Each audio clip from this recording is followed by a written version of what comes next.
안녕하세요. 눈을 감으면 들리는 이야기 선월입니다.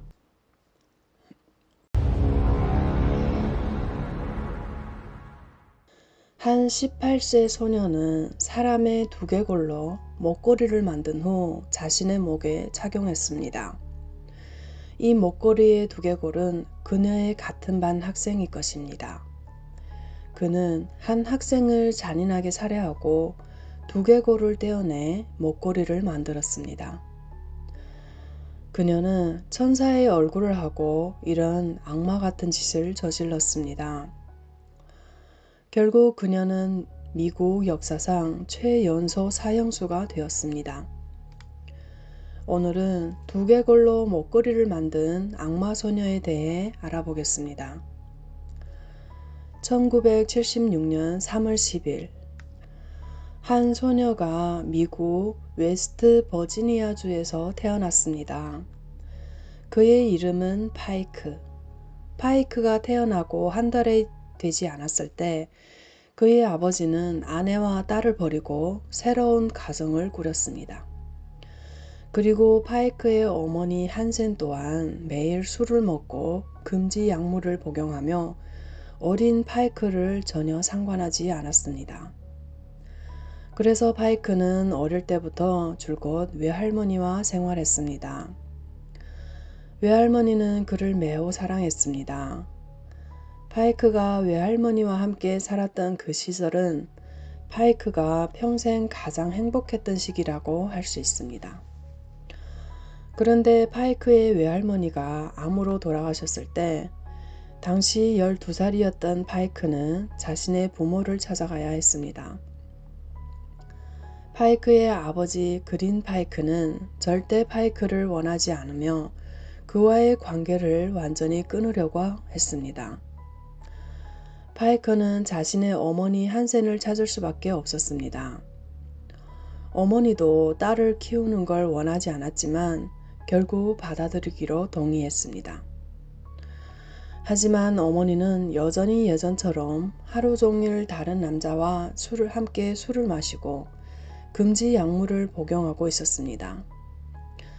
그가 파이크를 위해 한 일은 그냥 밥 한 끼 주는 거였고 파이크의 성장과 학습에 관심을 가져본 적이 없었습니다.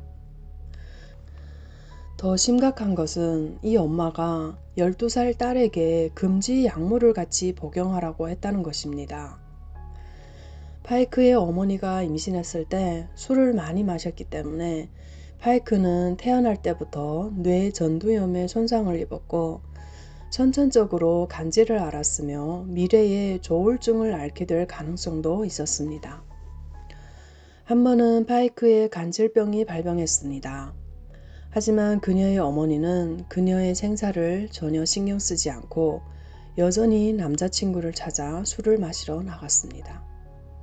파이크는 10대 때 이웃에게 성폭행을 당했고 친구들과 선생님의 도움으로 이웃은 결국 경찰에 붙잡혔습니다. 어머니가 그 일을 알고 난 후 첫 번째로 파이크를 위로하는 것이 아니라 꾸짖는 것이었고 또한 경찰에게 딸이 거짓말을 하고 있다고 했습니다.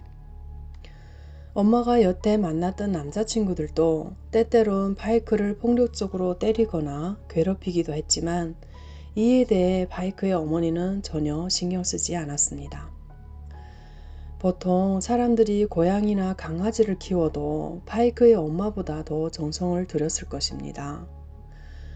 엄마랑 같이 생활하는 동안에는 이사를 자주 다녔기 때문에 파이크는 학교를 자주 옮겨야 했습니다. 안정적인 생활과 학업 성적도 좋지 않았고 고등학교 1학년을 마치지 못하고 학교를 그만두었습니다. 파이크 어머니의 눈에는 딸이 그냥 짐일 뿐이며 빨리 이 짐을 덜어내고 싶었습니다. 1994년 어머니는 그를 완전히 떼어내기 위해 갓 18살이 된 파이크를 취업단에 넣었습니다. 소위 취업단은 젊은이들에게 직업훈련을 제공하는 기관입니다. 젊은이들은 여기서 무료로 생존 기술을 배운 후 직장에 들어갈 수 있습니다. 일단 파이크가 취업 그룹에서 공부를 마치면 일자리를 찾아 스스로 생계를 꾸릴 수 있습니다. 그러면 어머니 한샘은 짐이었던 딸을 완전히 떼어날 수 있었던 겁니다. 하지만 예상치 못하게 파이크는 이 취업 그룹에서 제대로 공부를 하지 않았을 뿐만 아니라 살인적인 악마가 되었습니다. 취업단에서 파이크는 17살의 흑인 남자아이 시푸를 만났습니다. 시푸는 부드럽고 배려심이 많았으며 그녀에게 특히 잘해주었습니다. 이로 인해 파이크는 처음으로 사랑받고 관심을 받는 느낌을 받았고 곧 두 사람은 연인 사이가 되었습니다. 그러나 어린 시절의 상처는 파이크의 성격을 만들어냈고 극도로 통제적이며 집착이 강했습니다. 남자친구 시푸에 대한 관심이 높았고 남자친구를 다른 여자에게 빼앗길까봐 늘 두려웠습니다. 그가 또 다른 19살 여성 콜린에게 호감이 갈 수 있다고 느꼈을 때 그의 내면의 악마는 완전히 깨어나게 되었습니다. 파이크가 콜린에게 심한 괴롭힘을 시작했고 사람들 많은 곳에서 그를 세게 밀어 넘어뜨리기도 했으며 어떻게든 그녀를 괴롭히려고 했습니다. 심지어 한밤중에 콜린 침대 앞에 서서 그를 뚫어져라 쳐다봤고 이는 콜린을 너무 놀라게 했습니다. 견디기 힘든 콜린은 어머니에게 전화를 걸어 취업단을 떠나고 싶다고 도움을 요청했지만 어머니는 그에게 졸업이 2달 남았으니 조금만 참으라고 설득했습니다. 그리고 콜린이 이 인내심은 파이크의 눈에 더 거슬렸고 콜린을 완전히 제거해야 한다는 생각이 들었습니다. 1995년 1월 12일 저녁 8시 파이크는 남자친구 시프와 친구 필더슨의 도움으로 콜린을 속여 취업단 밖으로 데려내왔고 그들은 함께 외딴 타이슨 공원으로 갔습니다. 공원에 도착하자마자 파이크는 본 모습을 드러냈습니다. 그녀와 남자친구 3사람은 콜린을 바닥에 밀쳐 때리기 시작했고 그에게 시프를 짝사랑하고 있는지 물어보았습니다. 콜린은 시프를 좋아하지 않는다고 대답했고 전혀 관심이 없다고 했지만 파이크는 콜린이 변명을 하고 있다고 여겨 더 심하게 때렸습니다.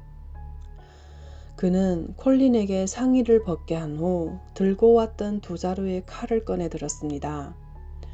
그리고 콜린을 향해 미친 듯이 300번 넘게 찔렀습니다.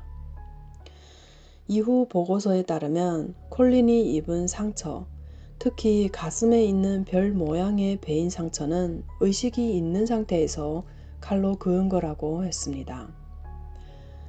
마지막으로 파이크는 바닥에 있는 큰 돌을 집어들고 콜린의 머리를 세게 내리쳤습니다. 콜린은 두개골이 부서졌고 피범벅이 된 차가운 바닥에 누운 채 움직이지 않았습니다. 전체 과정을 이렇게 이야기하면 사실 매우 빠르게 느껴지지만 이후의 조사에 따르면 콜린에게 더 큰 고통을 안겨주기 위해 파이크는 고의로 급소를 피해 칼을 찔렀고 콜린이 깨어있는 상태에서 1시간 동안 콜린을 괴롭힌 후에야 그 큰 돌을 사용했다고 합니다. 신문에서 파이크는 콜린이 본인에게 용서를 구하고 빌수록 더 그녀의 입을 다물게 하고 싶었다고 말했습니다. 파이크는 콜린의 두개골을 부순 후 그녀의 두개골을 꺼내어 목걸이를 만들어 자신의 목에 걸었습니다. 더 충격적인 건 그날 밤 학교에 돌아가 흥분해서 친구들에게 자랑했다는 것입니다. 그는 말했습니다. 신발에 묻은 건 흙이 아니라 콜린의 피야. 다음 날인 1995년 1월 1일 새벽 한 부부가 아침 조깅을 하던 중 숲속 공원에서 콜린의 시신을 발견하고 경찰에 신고했습니다. 경찰이 현장에 도착했을 때 범행 현장이 그대로 남아있어 많은 단서를 찾을 수 있었습니다. 치아 감정에 따라 경찰은 피해자가 콜린이라는 것을 확인했습니다. 그 후 경찰은 취업단이 들어가 조사를 시작했고 곧 파이크와 다른 두 사람을 특정했습니다. 취업단 선생님이 진술에 따르면 그날 밤 콜린, 파커 그들 총 4명이 나갔지만 결국 3명만 학교로 돌아왔고 콜린은 돌아오지 않았다고 합니다. 그리고 경찰은 파이크의 방에서 핏자국이 묻은 청바지를 찾아냈습니다. 검사 결과 혈흔은 피해자 콜린이 것이었습니다. 경찰은 파이크의 재킷 주머니에서 휴지로 쌓인 두개골 조각을 발견합니다. 법이야 보고서에 따르면 피해자의 두부에는 딱 한 조각이 사라지고 없었는데 파이크가 가지고 있던 두개골 조각이 바로 콜린의 사라졌던 두개골 조각이랑 일치했던 겁니다. 증거가 확실한 상황에서 파이크는 콜린 살해 사실을 인정했습니다. 하지만 그의 재판은 많은 우여곡절을 겪었고 사형을 선고받았음에도 불구하고 30년이 지나도록 사형을 집행하지 않았습니다. 1996년 3월 22일 법원은 이 사건을 심판하기 시작했습니다. 법정에서 막 18살이 된 파이크는 눈물을 흘리며 자신의 비참한 어린 시절을 이야기했고 울면서 엄마를 찾았습니다. 동정을 얻고 싶었고 자신의 모든 죄를 불행한 어린 시절로 돌리고 싶었던 겁니다. 하지만 곧 그가 남자친구 시프에게 쓴 편지가 그의 진짜 모습을 완전히 드러냈습니다.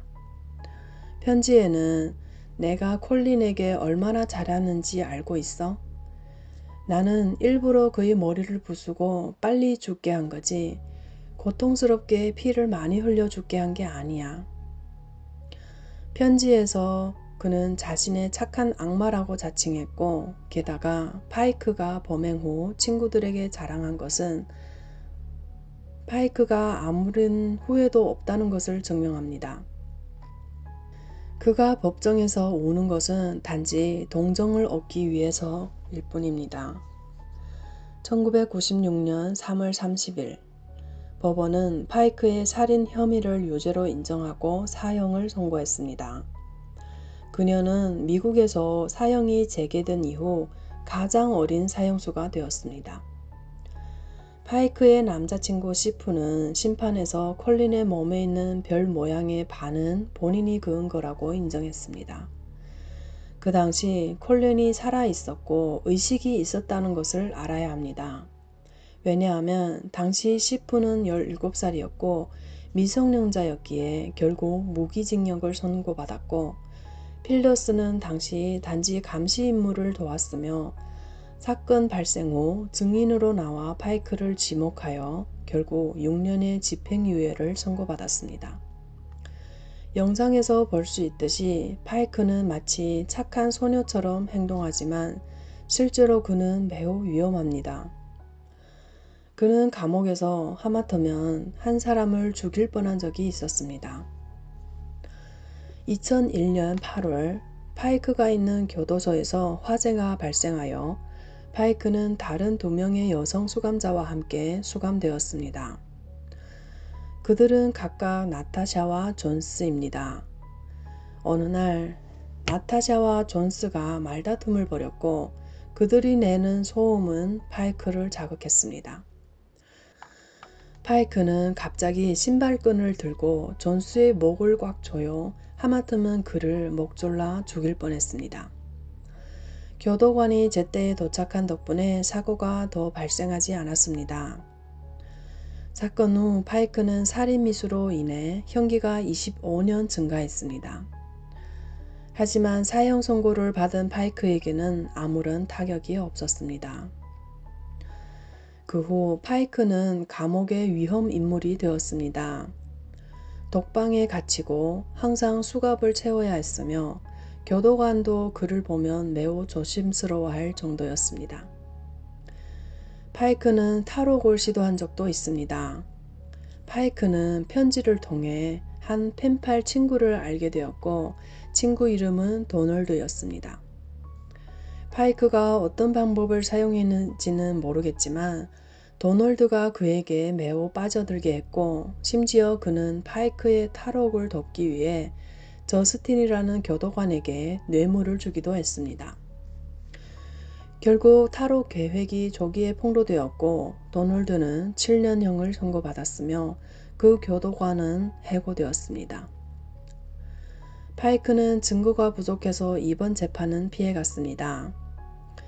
파이크가 감옥에 간 후에도 그의 변호사는 범행 당시 18세가 된 어린 시절 비참하게 정신질환을 앓았다는 등의 이유로 끊임없이 항소했습니다. 이 때문에 파이크는 49세가 되었지만 여전히 사형이 집행되지 않았습니다. 하지만 2025년 9월 30일 테네시주 대법원은 파이크에게 사형 집행 명령을 발부하여 2026년 즉 올해 9월 30일에 사형을 정식적으로 집행하기로 결정했습니다. 테네시주는 기본적으로 주사 사형을 채택합니다. 하지만 파이크는 1999년에 형을 선고받았을 때 정기 고문으로 정기 의자에 앉은 형을 선고받았기 때문에 파이크는 사형 집행 시 스스로 세상을 떠날 방법을 선택할 수 있었습니다. 파이크의 생을 돌아보면 그녀는 부모에게 버림받아 학대와 성폭행을 당했고 이러한 경험은 그의 왜곡된 인격을 형성했습니다. 그러나 이 모든 상처가 콜린과 무슨 관련이 있었을까요? 파이크가 가족에게 받은 상처는 그 어떤 이유도 한 사람의 생명을 빼앗은 일을 정당화할 수는 없습니다. 파이크는 내년에 집행되는 사형일지라도 결국 50세까지 살았습니다. 하지만 콜린은 아무 잘못도 없었지만 그의 삶은 영원히 19세에 머물렀습니다. 오늘 이야기는 여기서 마칩니다. 조용한 밤 끝까지 함께 해주셔서 감사합니다. 다음 토요일 밤에도 또 다른 실제 사건으로 찾아오겠습니다.